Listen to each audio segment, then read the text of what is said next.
Welcome to Arts Chat. I am Todd Simmons, Executive Director of New Orleans Opera Association.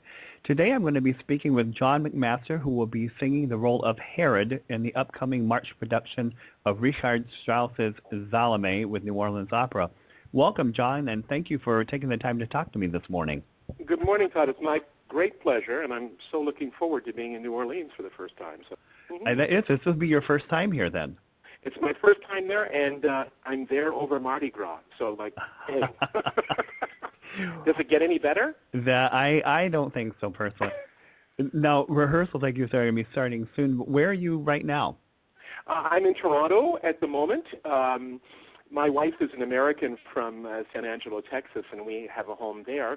But she's teaching in Toronto at the moment, and so this is our base of operations right now. And I'm here this month between gigs and rehearsing madly to get ready for, well, the Salome is long ready. But after I do the Salome, I sing Florestan in Edmonton, which I have done before, but you'd like to get them back and get them ready. And then I'm taking on Tristan again this summer in Seoul, in Korea, with the Philharmonic there, with Myung-Woon Chung is conducting. And so I want to get that back in my voice. So this is a month of working with a very fine coach up here that I really enjoy. So it's a good month. Wonderful. Now, what have you been most recently singing then? Well, I just finished 4 performances of Beethoven 9 between Christmas and New Year's with the Seattle Symphony with Jerry Schwartz, who's a collaborator that I really enjoy working with. And, you know, in my Fach, in the list of roles that I sing a lot of Beethoven 9s. And, you know, and I love them. I've recorded it with the London Symphony, with Haitink. And, but there was something really spiritual about these. Maestro Schwartz was really totally invested, and we had a wonderful quartet of soloists. And it was just thrilling to see that hall seats about 2,500 or 3,000 people. 4 nights running, the place was packed to the rafters. Wow. And so many young people and people who brought their kids. And it's a real, I've done it there before in that same week, just leading up to New Year's. And it's a real community thing. You know, they do Handel's Messiah earlier in the month and Christmas concerts, and they do these Beethoven 9s. And people just come, and it's, anyway, yeah, so. And I've just got on my desk, it just arrived, the release of a new recording that I did of Oriente, well, I guess we would say Euryanthe in English, of Weber, which I did in Poland for the Warsaw Beethoven Festival, and they've just released the recording, and it's fantastic. So I'm thrilled, and we've been nominated for a couple of prizes, recording prizes in Europe and in Poland. Wow! So it's all very exciting. That's as far as, is that only the second recording of that opera? Yes, as far as I know, yes. The one that I'm familiar with is with Gedda, which is quite wonderful. But there's no current release. There's nothing recent out at all. And I loved doing it. I mean, you know, there's a lot of singers who'll say, oh, you know, Mozart is balm for the voice. And I never really felt that way because I've always been a big voice. But when I first started to sing Weber, I did Max and Freischütz a couple of times. And when I started to sing Weber, I thought, oh, boy, this is what people mean when they say, you know, Mozart is healing for the voice. Weber is healing for my voice. It makes me sing well. You know, it lines it up. It's particularly Max. It's such a wonderfully written role. And oh, yes. And you don't hear, I mean, I love the soprano scene, Ocean from Oriente is one of my favorite scream fests. Oh, yes. I know. Yeah, no, it's just wonderful. But again, that's something you never hear that kind of repertoire. No, and that's why, you know, doing concerts and doing festivals and that kind of thing where they'll do this, where they'll pull out something different, is really quite thrilling, you know. Your opera company, I'm sure, is like many others. You have to do things that are pretty popular, though I must say, doing Salome is bold. You know, but you're not a company that's just doing Traviata and Carmen, you know. That one understands that even at the Met, you've got to do the things that are popular because you've got big bills to pay. But when somebody's doing a festival and people are coming in from making it a destination, you can be a little bit more bold, and I was thrilled to be doing Oriente there. Well, going back one thing, you were talking about the packed-out crowds for the Beethoven 9. Yes. To what do you attribute that?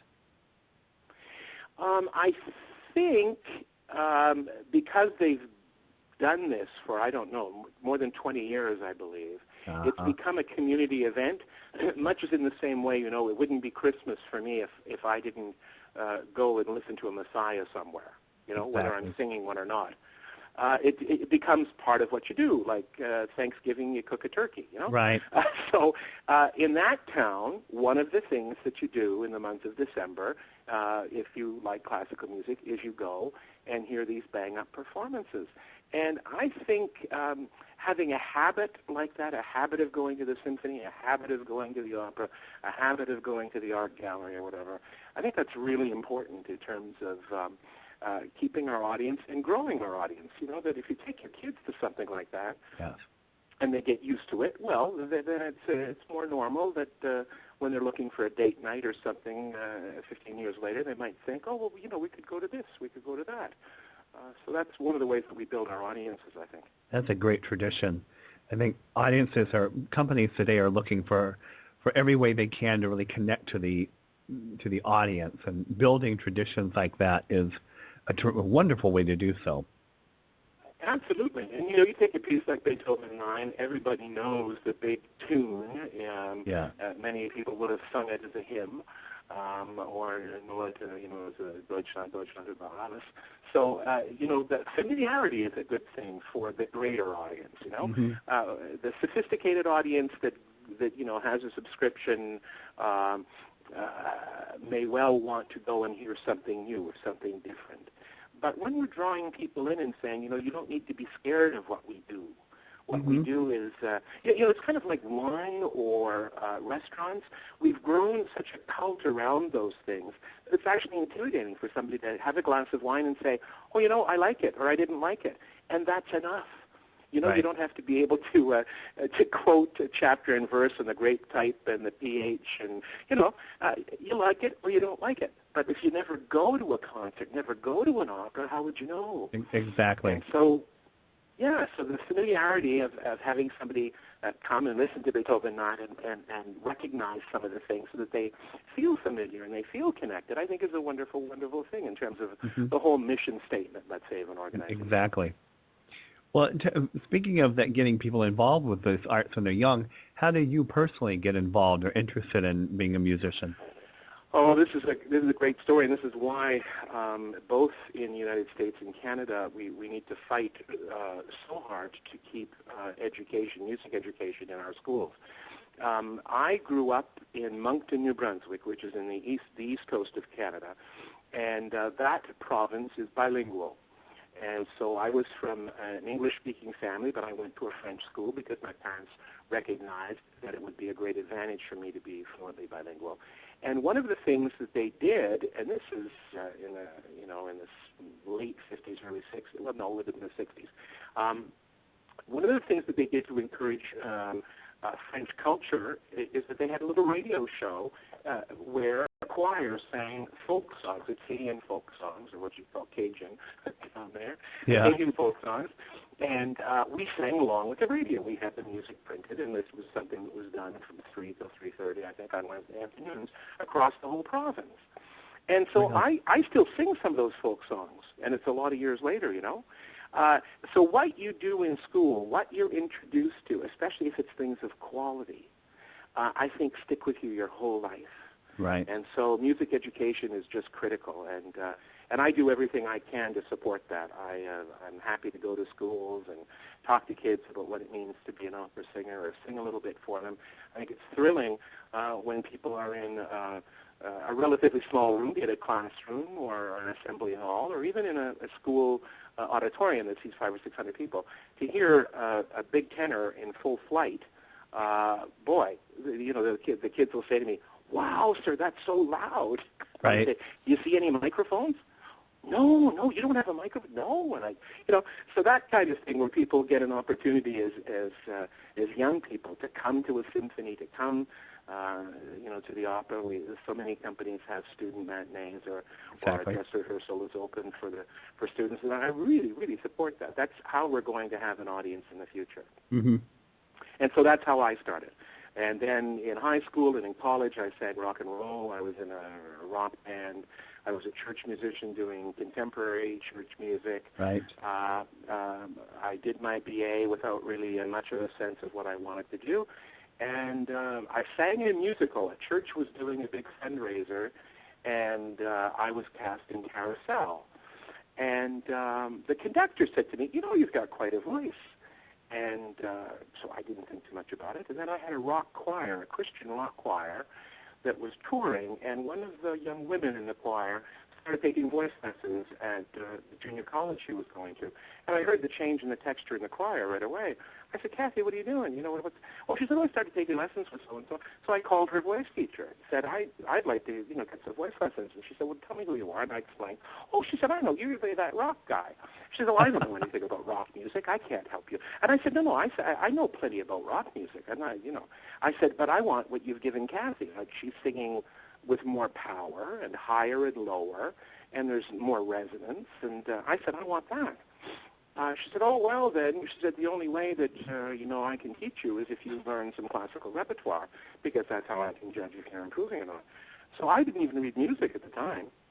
And this good friend of mine, Kathy, taught me a couple of the Italian art songs in the first book that everybody ever uses, the 17th century collection, taught me a couple of pieces by rote, and I went and sang for Joanne Dente, who was then teaching at McGill, and she took me on, and we studied for about 6 months, and then I was finishing my BA at that time, and she said to me, well, then what are you doing next year? And I said, well, I've just finished my BA in theology, and I've been invited to do graduate work in liturgy at Notre Dame because I was working as a church musician. And she said, oh, wouldn't you consider studying voice? And I, honest to God, had never thought of it as a possibility. It was something maybe you did because you liked, but I didn't know anyone who was an opera singer who made a living as a singer. Right. And I said, well, what are you talking about? She said, oh, gosh. She said, if I had, and I've never forgotten this, if I had the talent you have, I would never doubt for a moment that I could have a career as a singer. And I much admired her. She was relatively young for a professor of voice and had an active concert career in Montreal, and I had heard her sing many times, and I was very impressed with her, and I thought, oh, my gosh, she's got more sense of my talent than I do. So I went and I auditioned for McGill, and they took me, and I did a couple of years there. And then I came to Toronto and was hired to sing in the chorus of the opera company here. And I did that for 5 seasons while I continued to study voice. And I worked as an actor in film and in commercials, and I did musicals, and the kind of thing that you do to keep body and soul together. I think a chorus contract at that time in Toronto was about 18 weeks a year. It was a fully professional gig, but 18 weeks is not full time. Yeah. And but I did almost 30 productions in 6 years with 5-6 years with that company, and really got my start. I really learned what you do and what you don't do. I had a great opportunity to hear many, many fine singers, and to really see how the whole thing is built. And then I moved to New York to really perfect my singing, and that was the long night of the census, the dark night of the census. I spent 10 years in New York working as a church musician and going from one teacher to another, a couple of years at a time, and everybody kind of saying, oh, you've got a great voice, I don't know what to do with it. Right. And I ended up with William Riley, Bill Riley, and in about 8 or 9 months with him, we turned everything around, and the voice just straightened itself out with his guidance, and also with the fact of my maturity, because when you're looking at big dramatic voices, they're not ready to sing when they're young. Right, exactly. And that's why we have less of them. That's very interesting. So, that's a good point, though. So you really didn't start like a lot of singers. You didn't start singing the Mozart roles and work into the light Verdi and work your way into the dramatic. Not at all. I sang in every tenor fa. I would say that when I was a young singer in college, I was I was auditioning with the Huguenots or William Tell. Right. So Okay. I had a really high extension, which I still have. I've got a C sharp that I use in performance, or a D if I needed it. And I had good coloratura, and the sound was pretty heroic. Mm-hmm. And that was the time where we were celebrating the big Rossini, I think it was bicentennial. It was, and yeah. Chris Merritt Exactly. was singing all of these roles in Europe. He would sing the king or the father tenor role in all of these roles that they're doing for Naples, where there were two tenors. And Rocky Blake would sing the second tenor part, which was the son or the prince. I saw them do Othello together. Oh, well, there you know. You see, my gosh. And you're the executive director, not the artistic director. Look at that. We're blessed. We've been executive around. directors that are so knowledgeable about opera. So that was my calling card. But the middle of my voice was not grown up yet. Right. And so people would say, "Oh, well, this is great. Your top is fine, but And it took 10 long years to really put that together. And I'm grateful that I made my living as a singer in that time, working as a church musician. I sang 15 or 17 services a week, and that was a very good full-time job. But it meant I sang all the time. Right. And so, I had friends with big voices and who were working in law offices or whatever, and they would get, a lesson a week and a coaching maybe. But that's not the same as doing a lot of practicing to get the music ready for all the things that you have to sing every week, even if it's not opera. You build the instrument that way. Absolutely. Absolutely. Well, we are most immediately looking forward to you coming down for Salome. Why don't you tell us a little bit about the role of Herod for you? Oh, this is a fantastic role, and it's one.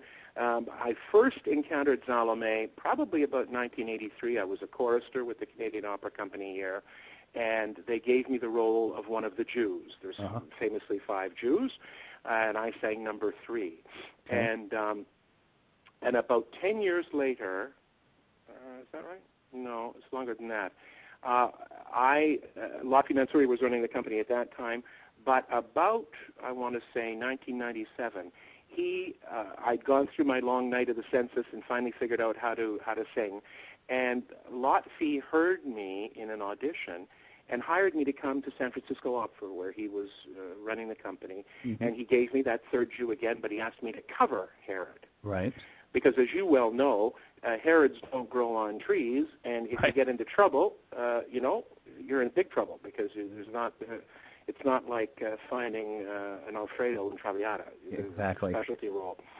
So I covered it there and got to sing it with the orchestra in a couple of orchestra rehearsals, and thought, boy, this is a role. And I really woodshedded it, Herod, in some productions, is cast with an older tenor who's close to retirement. Right. And whose voice is perhaps not so pretty anymore. And you might be somebody who's had a very fine career singing, more lyric things. I sing a lot of really challenging music. This is the most difficult piece of music I sing in terms of getting all of the rhythms and all of the notes right. All the time. Mm-hmm. And I pride myself on it. And I pride myself on it not as a vainglorious pride, but if you do it right, it is one of the most glorious things that I know, and I sing a lot of glorious repertoire. Right. There is nothing like it. It's a tour de force of vocal writing, and you share the stage vocally, of course, with the Salome.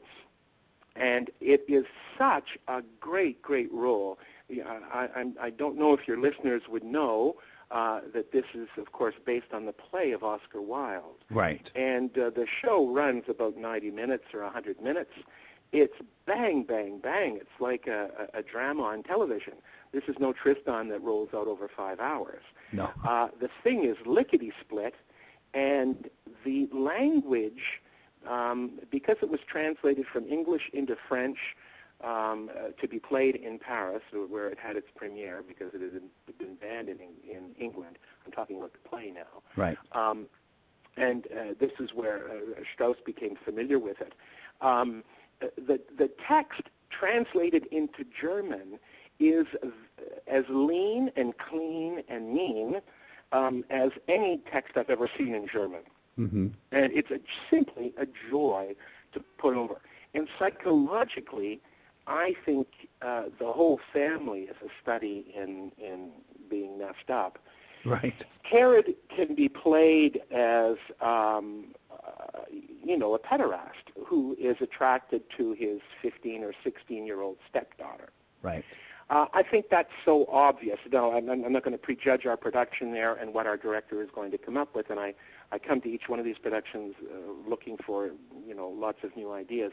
But if you just ask me what I thought, I think he's much more complicated than just being a child molester. Mm-hmm. I think he is someone who is terribly attracted to her, and he does not see her as anything like his child.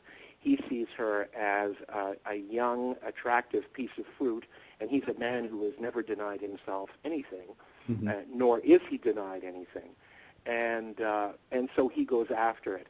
But there are parts of him that are fascinating.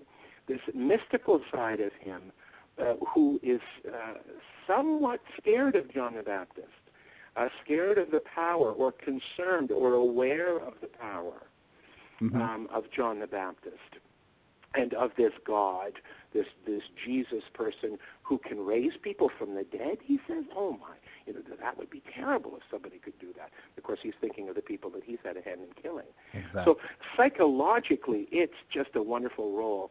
And when he has been trapped by his lust for his stepdaughter into promising her, look, if you just dance for me, I'll give you anything you want. And she says, oh, really? And he says, oh, anything, half my kingdom, whatever you want, you can have it. Well, she dances for him and then says, well, thank you. What I want is the head of John the Baptist. And then the last half of the opera for Herod is him trying to convince her with everything that he's got, everything he can imagine, to please not ask for that, partly because of his fear. So I think Herod is a much more interesting character than he's sometimes portrayed as. Mm-hmm. And certainly all of Strauss's scores, and I sing a few of them, are wonderfully detailed, beautifully orchestrated, and there are so many colors in there. Once we start listening to the vocal lines and the colors in the orchestra, we get an idea of the scintillating psychology that's percolating under the surface all the time. And I just think it's an incredible, incredible opera. I just love singing it. I did it last year in Montreal. I've sung it in Vancouver. I've sung it in Frankfurt and in Stuttgart. And it's a piece I love. I would be perfectly happy to do a couple of these productions every year from now until I can't walk. Well, the word you keep saying, which I love hearing, is the fact that you sing them. Oh, yeah. And you're absolutely right that so often you'll hear Herod's, if you compare it to roles like the Kaiser or Bacchus, yes. This role is a lot more angular. Yes. And, but the emotions and the character of Herod is a lot more angular than those other characters as well. And absolutely. So often you hear people that are just barking their way through the role. Yeah. And it becomes a characterization rather than actual singing. That's right, or a caricature.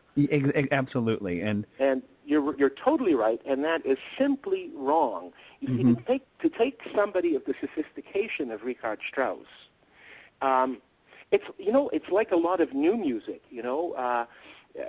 I've sung Peter Grimes several times, for instance. Now that was a hard score to learn.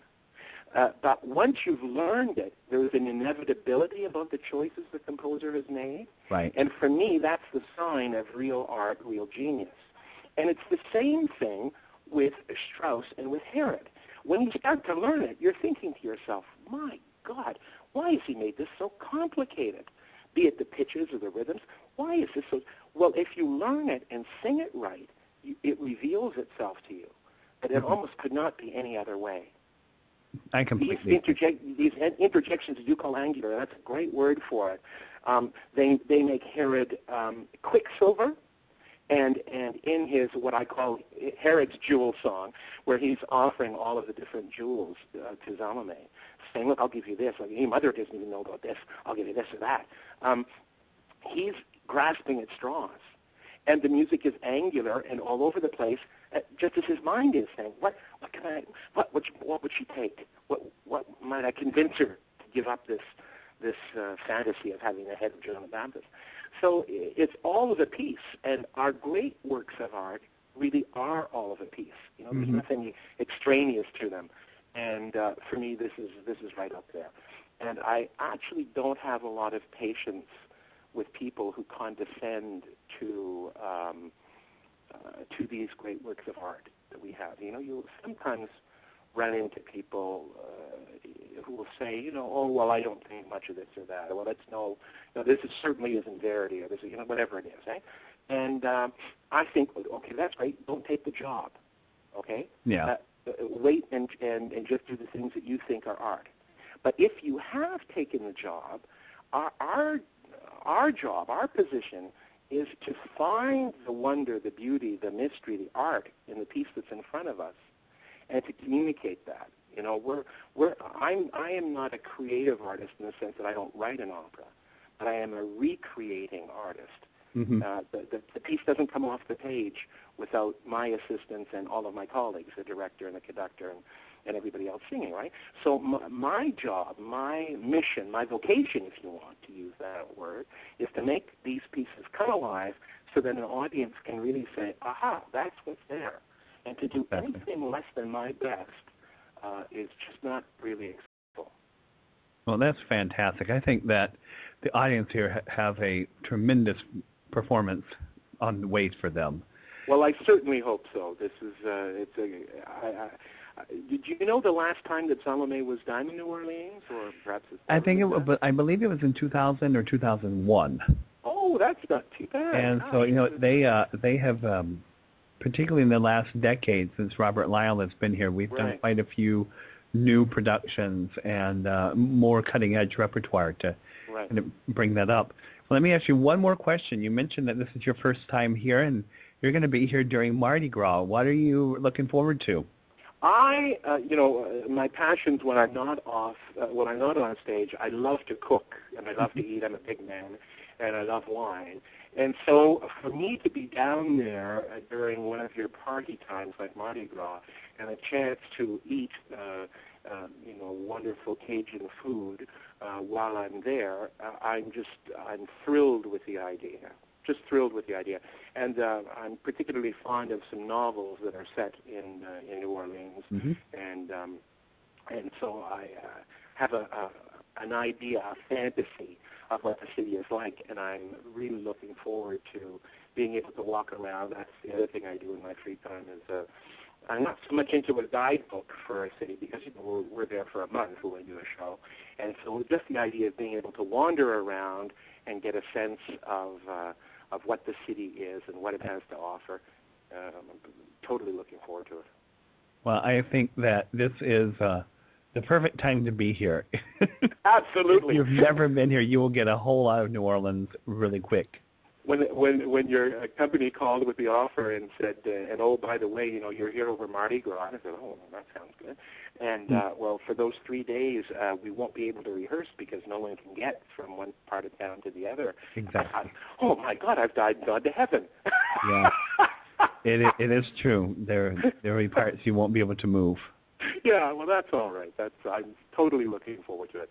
And I'm imagining it won't be as cold as Toronto. We've got snow on the ground up here. So that'll be nicer too. Oh yeah, I think today is supposed to be around mid-70s, so it'll be fine for you. Fantastic. Well, John, it's been a pleasure speaking with you today. Likewise, thank you so much. Todd. Thank you for your work, and I look forward to meeting you in a couple of weeks. Wonderful. We'll meet you soon for Salome. For Salome, tickets are on sale right now. You can purchase your tickets by visiting our website at www.neworleansopera.org or by calling the box office at 504-529-3000.